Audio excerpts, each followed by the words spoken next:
Alors bonjour, bonsoir à tous, on se retrouve aujourd'hui pour une petite vidéo réaction. Donc là on va encore sur le bâtiment et l'immobilier. Donc petite vidéo de, comment ça s'appelle? C'est News Pragmatique, je crois, le nom de sa chaîne. Attendez, je vérifie. C'est Pragma Actu, voilà.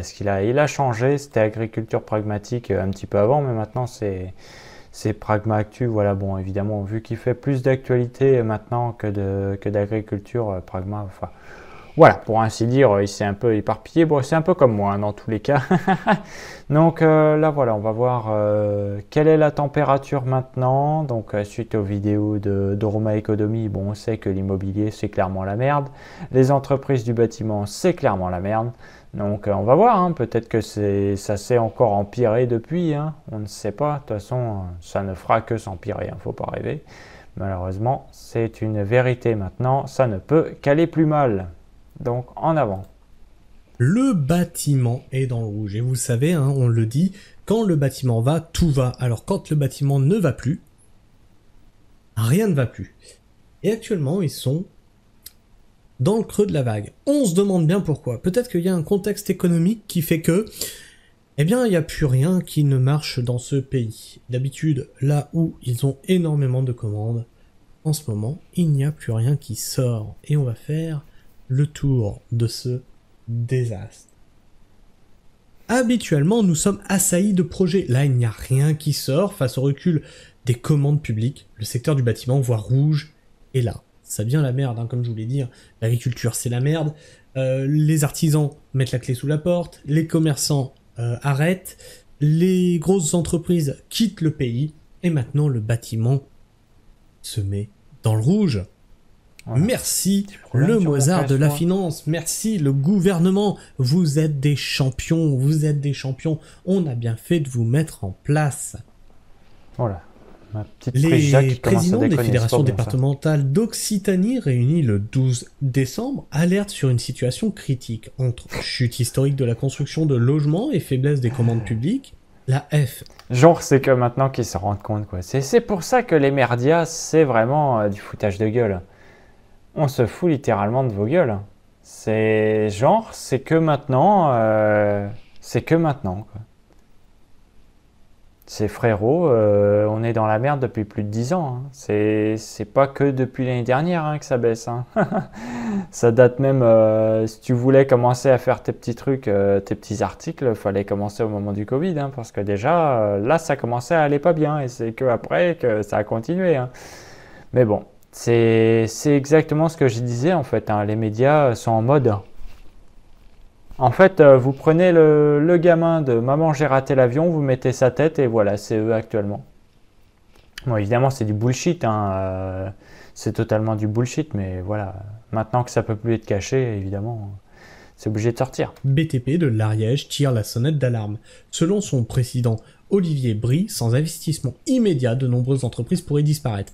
Et c'est pas assez catastrophique comme ça, hein. On a déjà plus de 60 000 entreprises qui mettent la clé sous la porte en France. Des TPE, alors ça t'en entends pas parler aux infos. Très C'est en petite moyenne 5 entreprise. employés par TPE. Voilà, je te laisse faire le calcul. Tu Bah, c'est vite fait, multiplies. hein. C'est vite fait, c'est 300 000. Yep. Rapide, hein. Yep, c'est 300 000. Et ensuite, ces gens-là vont aller du coup au chômage, qui vont ralentir encore plus l'économie, hein. Enfin bref, de toute façon, c'est comme ça, hein, c'est le serpent qui se mord la queue, hein. Dans tous les cas, même les grosses entreprises, croyez-moi, ne serait-ce que quand moi je bossais encore en entreprise il y a un an et demi, rien que l'augmentation du coût de l'élec, quand tu as ton patron qui dit ça me fait mal au cul. Ah, ouais, ça fait mal au cul qui dit. Puis, vu que je discutais pas mal avec ce gars-là, moi en fait c'était avec les gars qui étaient juste en dessous des managers que je m'entendais pas. Le patron lui-même était plutôt coolio, il y avait pas grand-chose à dire. Mais quand il me disait ouais bah c'est bien, notre facture a augmenté de 3 millions pour l'énergie. Waouh, 3 millions. Eh ben, yep. Comme il dit, j'ai presque envie de me casser maintenant qu'il me dit. Eh ben, tu m'étonnes, hein. Tu m'étonnes. Et c'est rien que l'énergie. C'est pas les taxes, ni rien. Comme il dit, ça fait mal au cul. Bah ouais, 3 millions. Surtout que c'est 3 millions qui vont littéralement servir à rien. Ils vont pas être réinvestis ni rien. Faut pas rêver, là. Waouh. Ça par 60 000, et ben ça te fait 300 000 personnes au chômage. Voilà. C'est plus que le plan de licenciement de Michelin. Hein. Et tout ça dans un silence assourdissant. Le secteur du bâtiment voit rouge. Les 13 présidents des fédérations départementales du bâtiment. Ça d'ailleurs, en vrai, c'est un truc qui m'étonne encore. Hein. J'en ai parlé dans une autre vidéo. Ce que je ne comprends pas, c'est comment ça se fait qu'il y ait encore des bâtiments industriels et tout ça qui sont en cours de construction dans ma zone. Il y en a plein. Comment ça se fait en fait? Je comprends pas. Comment c'est possible?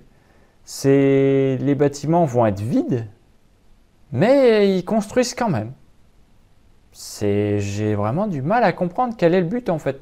Il y a plein d'entreprises qui font glouglou, littéralement des dizaines et des dizaines de locaux qui se retrouvent vides, mais ils en construisent encore. C'est genre, c'est quoi le projet? C'est, je sais pas, cultiver du moisi dans ces bâtiments du coup qui seront vides?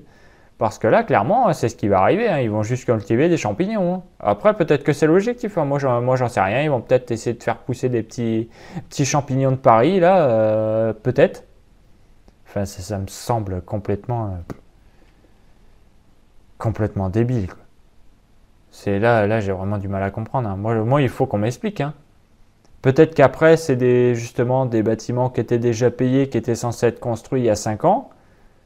Ou des trucs comme ça, ou des projets qui n'ont pu être lancés qu'actuellement, mais bah, c'est trop tard. Soit c'est trop tard, soit c'est beaucoup trop tôt. De toute façon, c'est l'un des deux. Hein. Alors, je dis trop tard parce que bah, clairement, on est en crise, hein, ça c'est même pas la peine, on est déjà dedans. Ou trop tôt, dans le sens où quand l'activité va redémarrer, ce sera pas avant 10 ans. Hein. faut rêver, avant qu'on revienne à un niveau correct, ce sera pas avant de longues années. Très très longues années. Et encore. C'est seulement si ça pète. Attention, c'est seulement si ça pète. C'est-à-dire que tant que le truc tient, on va chuter. C'est-à-dire que c'est une chute inexorable. En fait, pour que la situation s'améliore, faut que ça pète. Mais malheureusement, pour que ça pète, va falloir un événement particulier ou un truc comme ça, parce que sinon, on va continuer de descendre comme ça jusqu'à la fin. Jusqu'à la fin et on atteindra, bah, comme je disais, on ira sucer des cailloux. Voilà.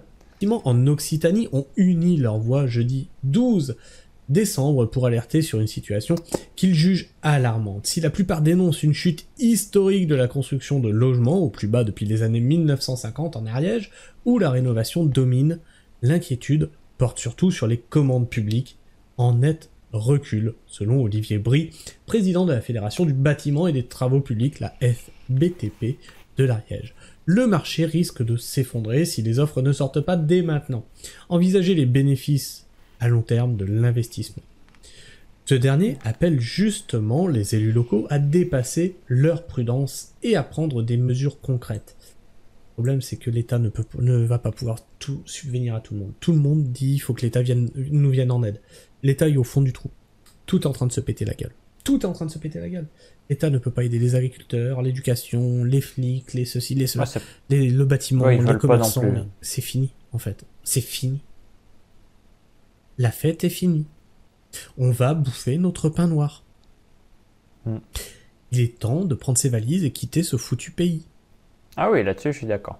De toute façon, ou alors d'y rester pour le reconstruire, parce que là, on y va tout droit. Ah bah oui. Il faut cesser de se focaliser sur les coûts de fonctionnement, alors que l'investissement, c'est la richesse d'un territoire. Pour lui, il est nécessaire d'envisager les bénéfices à long terme. Sans cela, nos entreprises risquent des licenciements, voire des faillites. Et le constat est déjà sombre. Les commandes publiques concernant les aménagements urbains, habituellement nombreuses à 2 ans des élections municipales, sont quasi inexistantes. Habituellement, c'est une période où nous sommes assaillis de projets. Là, il n'y a rien qui sort. Tandis qu'en parallèle, les difficultés ne cessent de s'accumuler. Complexité des démarches administratives pour les particuliers malgré les dispositifs censés simplifier comme MaPrimeRénov' ou encore les tensions financières croissantes des entreprises du secteur. À cela s'ajoutent les effets de la récente motion de censure qualifiée de catastrophe par Olivier Bry.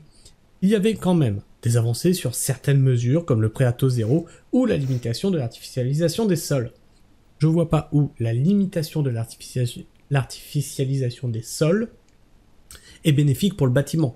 Voilà, c'est même l'inverse, hein. Là-dessus, je suis sûr qu'on va se rejoindre totalement parce que lui, il est 100% écolo, c'est-à-dire qu'on a exactement la même vision là-dessus, sur l'écologie, et c'est totalement con. Ça n'a aucun rapport, c'est même détrimentaire au bâtiment, hein. Leur limitation d'artificialisation des sols, c'est qu'est-ce que tu viens nous sortir avec ton article de merde? C'est depuis quand en fait? Depuis quand les écolos sont bénéfiques au bâtiment ou à la construction ou au développement, hein? Ah, c'est tout l'inverse, hein. Au contraire, si on va vers une non-artificialisation des sols, ça veut dire plus de construction. Voilà, ouais, c'est tout bête. Tout C'est cela est totalement remis en con. question. La stabilité au ministère du Logement est cruciale pour nous donner de la visibilité. Ouais. Selon ses prévisions, cette entreprise ariégeoise sur 10 ne recruteront pas d'ici 2025. Cette perspective laisse craindre un gel de l'emploi alors que le secteur du bâtiment compte 3400 salariés dans le département. Créer de l'emploi et relancer l'économie locale. Autre sujet de préoccupation majeure, le statut micro-entrepreneur initialement conçu pour aider les indépendants à démarrer, il est aujourd'hui accusé de provoquer une concurrence déloyale. Ces micro-entrepreneurs échappent aux charges habituelles, ce qui fausse le marché et décourage les dirigeants, affirme Olivier Bry. Résultat, de nombreuses entreprises envisagent leur fermeture, ce qui entraînerait une perte de compétences sur le territoire. Celui-ci plaide pour une régulation. Nous ne demandons pas la suppression de ce statut, mais sa limitation dans le temps, afin de ne pas favoriser une ubérisation incontrôlée de ce métier. Pourquoi tu veux pas qu'il s'ubérise ce métier? C'est la voie qu'empruntent quasiment tous les métiers. Les taxis y ont eu le droit, la restauration y a eu le droit, les livreurs y ont eu droit. C'est ce que pousse le capitalisme. Le capitalisme est un esclavage moderne. Il faut toujours tirer les coûts vers le bas. Et qu'est-ce qui coûte cher? La rémunération des employés. Donc il faut ubériser. Pour préserver l'attractivité de l'Ariège. Et encore, comme je dis, en statut micro-entrepreneur ou auto-entrepreneur, croyez-moi, vous prenez tarif quand même sur les charges, hein. Faut pas rêver, hein. En service, c'est 20% que vous prenez, hein. Et c'est sur le chiffre d'affaires. C'est pas sur le bénéfice. Alors, en gros, le chiffre d'affaires, c'est ce que vous payez, c'est en gros les factures que vous touchez. C'est-à-dire, ça ne prend pas en compte, du coup, les dépenses pour le chantier. Ça ne prend pas en compte par exemple, le gazole pour aller sur votre chantier, si vous êtes artisan ou peu importe, hein. Dans tous les cas, ça ne prend pas en compte vos dépenses. C'est-à-dire que c'est pris sur ce que vous touchez vous, c'est-à-dire à la fin du chantier. Alors que votre chantier, il prend tout en compte en fait. Il prend en compte vos déplacements, il prend en compte les heures passées, le matériel, machin. Alors que là, non. L'État va vous tâter, va littéralement vous violer, voilà, sur ce que vous, littéralement, ce que vous gagnez pur. C'est même pas sur les bénéfices. C'est vous dire à quel point c'est une enculerie. Et 20%, c'est gigantesque. Croyez-moi, hein, c'est vraiment gigantesque. Parce que ça veut dire que vous touchez 1000 euros, il vous prend 200. Hein. Et croyez-moi, un chantier à 1000 euros, il faut déjà le faire. Hein. Et ensuite, sur vos bénéfices, il y a encore les impôts qui viennent. Parce que oui, vous payez des impôts en plus. Minimum, c'est 1%. Donc voilà, c'est génial. Donc il vous reste 800 euros. Maintenant, vous enlevez encore 1%. Donc c'est encore 8 euros qui dégagent. Donc au total, l'État vous choure 208. Sur 1000 euros. C'est génial. Voilà. Voilà. Non, le statut auto-entrepreneur, tu te fais niquer autant que si tu étais en entreprise. Hein. Alors là, faut pas rêver. Hein. Ah, tu te fais défoncer la gueule par ces charges de merde et tu n'as aucune protection. Hein. Alors, auto-entrepreneur, par contre, si tu tombes malade, t'as que dalle. Hein. T'as littéralement que dalle. Là, tu vas te faire foutre, hein. Tu vas crever même. Hein. Va littéralement te faire niquer. Hein. De toute façon, tout dans ce pays est fait pour te niquer. Tout, tout sans exception. Tout, absolument tout. Tout, tout, tout, tout, tout. Il n'y a rien qui est bénéfique pour vous. Rien. Si, à part la prime d'activité, le RSA, le chômage peut-être. Si vous avez de la chance de toucher assez pour survivre. C'est tout. La carte vitale, c'est une blague maintenant. Vous allez dans presque tous les autres pays d'Europe, vous êtes mieux traités, mieux soignés qu'en France. Les files d'attente sont moins longues. Vous avez moins de chances de crever dans une ambulance ou en arrivant aux urgences. Parce qu'évidemment, dans d'autres pays, les urgences ne sont pas surchargées. Enfin bref, voilà, de toute façon, c'est tout. Littéralement tout. Moi, je me demande encore pourquoi les migrants viennent dans ce pays de merde. Hein. Parce que clairement, honnêtement, même si on me filait la CAF, le RSA et tout ça pour rien branler, honnêtement, je préférerais me casser, aller dans un autre pays et bosser un petit peu, quoi. Mais au moins vivre décemment. Parce que la France, clairement, non merci. L'investissement est donc, selon l'entrepreneur, la clé. Ce territoire ne peut pas reposer uniquement sur ses stations de ski, pointe-t-il. D'ailleurs, il ne réclame pas de subventions, mais simplement des projets pour créer de l'emploi et relancer l'économie locale. Non, sans une certaine pointe d'humour, nous n'irons pas murer les préfectures avec des parpaings, mais il est urgent d'agir.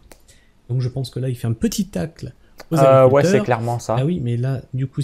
Là, frérot, pourquoi tu fais ça en fait? Pourquoi tu tacles les agriculteurs alors que le problème, c'est les mêmes gens en fait? C'est pourquoi? Pourquoi en fait? Ça, c'est littéralement le patron, et là, rien que pour ça, j'ai envie de le claquer, même si c'est dit sur une pointe d'humour, c'est pas drôle. C'est pas drôle du tout. Ça se voit que tu te fous littéralement de la situation dans laquelle les agriculteurs sont. Et dans le cas, si tu coules, tu le mérites aussi. Rien que pour ça. Rien que pour ça, tu le mérites. Hein. Karma is the bitch. Karma is the bitch. Voilà, c'est tout. Donc, l'autre, ça, j'en reviens pas, quoi. Le gars, il se permet de chialer, mais en même temps, il se fout de la gueule des gens qui sont dans la même situation et qui, justement, chialent aussi. Hein. Parce qu'il faut dire, les agriculteurs, ils sont au bout de leur vie. Hein. Donc là, honnêtement, quand même, faut être culotté, encore une fois. Faut avoir des balls. Ou alors être totalement con. Je pense que c'est plus totalement con qu'avoir des balls. Si tu fais un tacle aux agriculteurs, tu te rends bien compte, en fait, que tout le monde est dans la même merde. Et que l'État pourra pas aider tout le monde. Surtout que l'État veut pas. Et est-ce que l'État va dire, bon, on n'aide personne au final? Parce que s'ils aident un secteur, admettons ils aident l'agriculture, bon, ils vont délaisser le BTP. Et c'est important aussi le BTP. S'ils aident les agriculteurs, ils délaissent les artisans. C'est important aussi les artisans. Ils délaissent les commerçants. Ils veulent pas. C'est important aussi les commerçants. Donc comment on fait? On est dans une situation où aucun choix ne sera bon. On est au fond du trou. On est en train de se grassifier. On va vers un modèle à la Grèce, des plans d'austérité. Oh, même pire que ça. C'est même Une structure fragile. En Ariège, le BTP représente environ 3400 emplois répartis dans 2000 établissements, dont une majorité de très petites structures. 900 micro-entreprises dominent le paysage, suivi par 600 entreprises sans salariés. Tandis que 500 restantes emploient un ou plusieurs salariés, seulement 3% des entreprises du secteur comptent plus de 10 salariés. Cette hyper-fragmentation, combinée à la crise actuelle, rend les entreprises particulièrement vulnérables face au manque de commandes publiques et à l'instabilité économique. Bref, vous voyez bien que l'économie en ce moment va très mal, que tout se barre en couille, tout est en train de se déliter. On est en train de vivre clairement un effondrement économique. Cet effondrement économique était prévisible, il est annoncé depuis longtemps. Ah oui, ça il a tenu par magie. Pour moi, je sais pas comment le dire autrement, c'est vraiment de la magie. Voilà, puisque pour moi, lors du grand rhume 19, on y était. L'économie aurait dû s'effondrer. Yep. Mais on a eu le quoi qu'il en coûte, qui a réussi à maintenir le truc un petit peu de temps pour pas que ça s'effondre. Et j'ai dit, c'est quand même bizarre, quoi. Cette résilience qu'a la finance de tenir, mais en fait, c'était reculé pour mieux sauter. Parce que le temps, ça s'est pas effondré à ce moment-là, ça se serait peut-être effondré plus doucement. Et là, en fait, on a reculé, et on va s'effondrer beaucoup plus rapidement et beaucoup plus douloureusement. C'est ça. C'est ça le problème. C'est très simple. Je sais plus qui disait... Comment s'est passé, je crois que c'était ça, comment s'est passé l'effondrement de votre pays? D'abord doucement, et ensuite très rapidement. Et on y est. Tout doucement, et là, voilà, ça Boum. plonge. Ouais. Là, on est foutu. On est foutu. Et ça va tomber, ça va être ça. C'est fini. On a le Mozart de la finance. Ah, quand même, le banquier d'affaires, oh là là, magnifique. Ouais, Mozart. Jupiter, Le Mozart. peut pas nous sortir de là, c'est foutu. Enfin bref, je sais pas ce que tu penses de tout ça, n'hésite pas à me partager ton avis, ton opinion dans l'espace commentaire. J'espère que vous garderez vos emplois, j'espère que économiquement pour vous ça va aller. 2025 nous réserve de belles surprises. Je vous souhaite de bonnes fêtes de fin d'année. Prenez soin de vous, prenez soin du sol, et restez pragmatiques. Ciao. Ouais. Malheureusement, voilà où on en est. Hein. Et de toute façon, il n'y a que les pragmatiques, malheureusement, qui se retrouvent à penser comme ça. Hein. Et on est encore pris pour des tarés. Hein. On est encore pris pour des tarés. Hein. Mais ça va, il y a quand même des gens qui commencent à s'en rendre compte. Bon, moi, ça fait un moment que je le dis à ma famille. On me prend pour un con quand même pas mal de fois. Hein. Même si là, c'est bon, ma mère commence à se rendre compte un petit peu de la merde dans laquelle on est. Parce qu'avant, elle y croyait pas, mais là, elle commence à y croire vraiment. Là, là ça commence vraiment à réaliser le truc. Rien que pour elle, il y en a d'autres encore qui ont du mal à y croire, mais c'est comme il dit, de toute façon, là-dessus, on est exactement sur la même ligne. On n'a pas le même âge, ça c'est sûr, il doit avoir dans les 40, il doit avoir dans les 40 balais, lui. Il y a 10 ans de moins, mais là-dessus... Ah non, pour l'instant, c'est très doux. Personne ne s'en rend compte. Mais alors, quand on va tomber, mon Dieu, mais la chute, c'est... Honnêtement, c'est terrifiant. C'est vraiment terrifiant. C'est à quel point la chute va être rude. C'est à se fracasser le crâne, hein, littéralement. Quand on va tomber, ça va être tête la première. Et ça va pas genre être dans un petit peu de sable, dans la mer. Non, non. Ça va être une bonne grosse bordure en granit. Et croyez-moi, le crâne, il va faire en deux. Fini. Ça va être finito. Il n'y aura pas le temps de souffrir. Hein. Là, croyez-moi, ça va être instantané. Hein. Ça va être instantané. Genre vraiment. Vraiment, vraiment. C'est déconnez pas avec ça. Je vous le répète encore et encore. Ne déconnez pas avec ça. Stockez de quoi survivre. Stockez vraiment de quoi survivre. Pour l'instant, c'est doux, c'est une chute douce, mais ça ne peut pas continuer comme ça, encore une fois, parce que ça, c'est basiquement les poteaux qui sont en train de casser doucement, les uns après les autres. C'est comme une bâtisse qui s'effondre. Au départ, c'est juste des petits craquements, comme ça bouge un petit peu, puis d'un coup, fini. Ça prend une seconde. Une seconde. Par contre, c'est à vous de voir si vous sortez à temps de la bâtisse pendant qu'elle craque, ou alors vous restez dessous et vous mourrez. Voilà. Ça va être à vous de décider.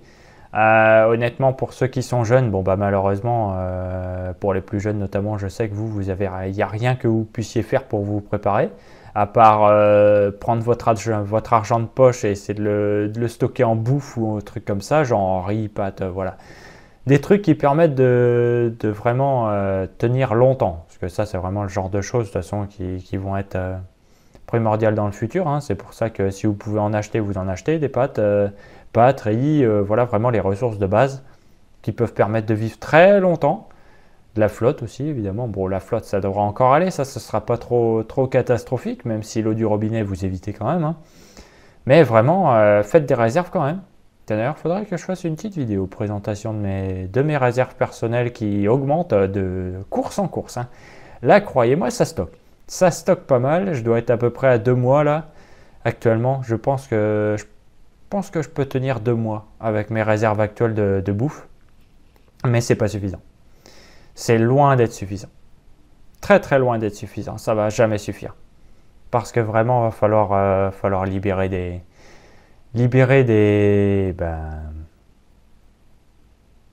comment dire, je trouve pas les mots, c'est libérer, on va dire, de l'espace sur les finances, parce que quand ça va taper, tout le monde va être dans le mal.